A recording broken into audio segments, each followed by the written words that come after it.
Amerikan qadınlar tibbə inanmır və marixuana ilə müalicə olmağa çalışır. Qəribə xəbərdir.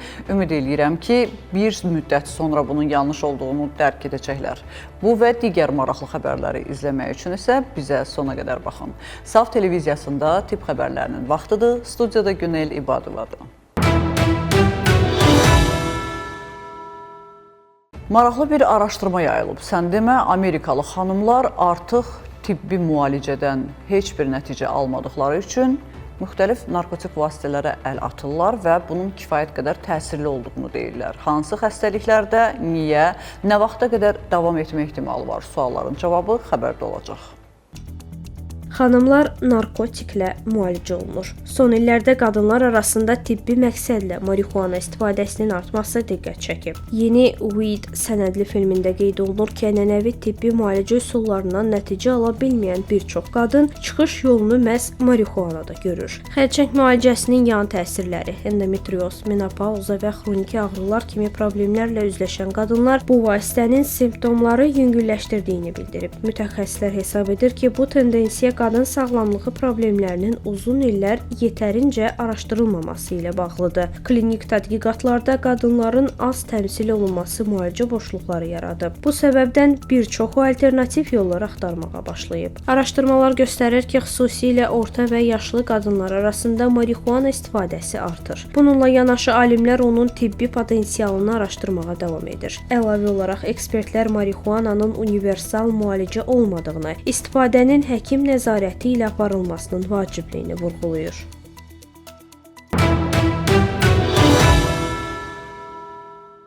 İş insanın həyatına son verir. Mənim qənaətim deyil, beynəlxalq elmi araşdırma bunu sübut edir və sorğuların nəticələrində detallı olaraq hansı işin insanın ömrünü nə qədər azaltdığını da bildirirlər. İstənilən halda sadəcə işdə yox, evdə də stresli olmaq kifayət qədər sağlamlığa ziyandır. Bilin ki, bugün çox qəzəbləndiyiniz, sizi özünüzdən çıxaran hər məsələ ən azı bir aydan sonra gülünc görünəcək. Ona görə əsəblərinizi qoruyun. İş yerində psixososial risklər hər il 840 min həyata son qoyur. Beynəlxalq Əmək Təşkilatının və BMT-nin yeni hesabatına görə uzun iş saatları, iş yerində qeyri-sabitlik, təzyiq və psixoloji zorakılıq əsas risk faktorları kimi göstərilir. Məlumata əsasən bu risklər daha çox ürək-damar xəstəlikləri və psixi pozuntularla əlaqələndirilir. Ümumdünya Səhiyyə Təşkilatının məlumatına görə isə depressiya və təşviş pozuntuları hər il təxminən 12 milyard iş günü itirilməsinə səbəb olur. Araşdırmada qeyd olunur ki, işlə bağlı stress və qeyri-sağlam mühit dünya üzrə hər il 45 milyon il sağlam həyat itkisi yaradır. Avropada isə bu göstərici 1,43% təşkil edir. Ekspertlər bildirir ki, həftədə 55 saatdan çox işləmək insult riskini 35%, ürəyin işemik xəstəliklərdən ölüm riskini isə 17% artırır. Qlobal miqyasda isə işçilərin 35%-i həftədə 48 saatdan artıq çalışır. Hesabatda həmçinin qeyd edilir ki, İş yerində zorakılıq və təqib halları geniş yayılıb. Dünyada çalışan insanların 23%-i həyatında ən azı bir dəfə belə hallarla qarşılaşıb.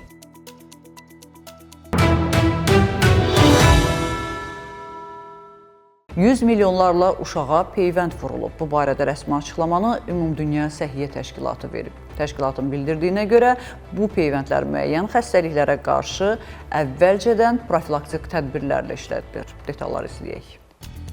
3 ildə uşaqlara 100 milyondan çox doza peyvənd vurulub. 2023-cü ildən bəri uşaqlıq dövründə immunizasiya əhatə dairəsini bərpa etmək üçün qlobal təşəbbüsün bir hissəsi olaraq dünya miqyasında 100 milyondan çox doza peyvənd çatdırılıb. Bu barədə Ümumdünya Səhiyyə Təşkilatı və Qlobal Peyvəndlər və İmmunlaşdırma Alyansı məlumat yayıb. Təşkilatların məlumatına görə 2023-cü ildə Ümumdünya İmmunlaşdırma Həftəsi zamanı başlayan və 2026-cı ilin mart ayında başa çatan təşəbbüs 36 ölkəni əhatə edib. Covid-19 pandemiyası və ondan sonraki dövrlərə aid peyvəndləri buraxan 1 yaşdan 5 yaşa qədər uşaqların peyvənd edilməsini hədəfləyib. Kampaniyanın bir hissəsi olaraq 18,3 milyon uşaq peyvənd alıb. Bunlardan təxminən 12,3 milyonu əvvəllər 0 dozalı uşaqlar kimi təsnif edilib. Yəni əvvəllər heç bir peyvənd vurulmayıb. Uşaqlar difteriya, poliomiyelit və qızılca kimi təhlükəli xəstəliklərə qarşı peyvənd olunublar.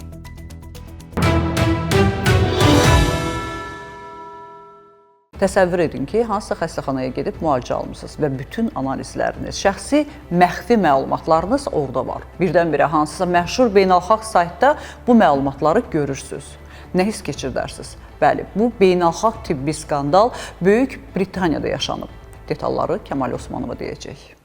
500 min insanın tibbi məlumatı satışa çıxarılıb. Böyük Britaniyada 500 min nəfərin tibbi məlumatlarının sızdırılması ilə bağlı qalmaqal yaranıb. UK Biobank layihəsində iştirak edən könüllülərə aid məlumatların Çinin Alibaba platformasında satışa çıxarıldığı məlum olub. Bu barədə ölkənin Texnologiyalar naziri Murray məlumat verib. Onun sözlərinə görə təşkilat hökuməti Alibaba platformasında Biobanka aid məlumatların satışına dair 3 elan aşkarlayıb. Bildirilir ki, bu elanlardan ən azı biri 500 min iştirakçının məlumatlarını əhatə edir. Biobank nümayəndələri sızdırılan məlumatlarda ad, ünvan və əlaqə nömrələrinin olmadığını açıqlayıb. Hökumət satışın baş tutmadığını və elanların qısa müddətdə silindiyini bildirib. Hadisədən sonra platformaya çıxış müvəqqəti dayandırılıb və təhlükəsizlik tədbirləri gücləndirilib.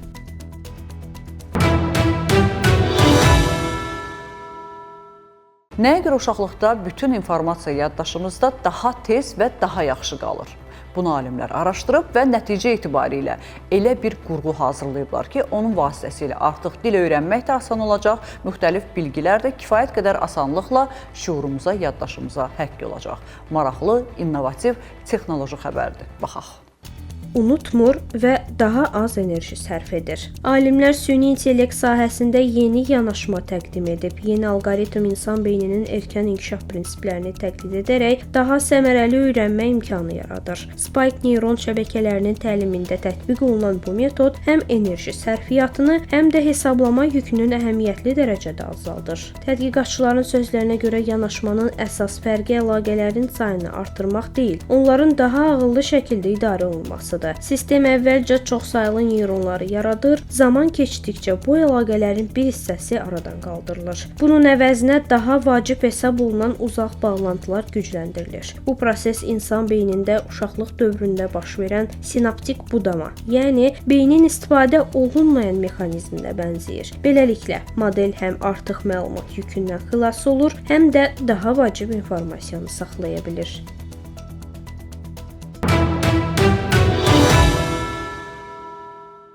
Bugün olan səhiyyə xəbərlərimiz bu qədər. Dünyada və ölkədə baş verən ən vacib tibb xəbərlərini bizdən izləyin. Unutmayın, bilmək hər zaman bir addım öndə olmaq deməkdir. Özünüzü və doğmalarınızı qoruyun. Sağ olun, salamat qalın.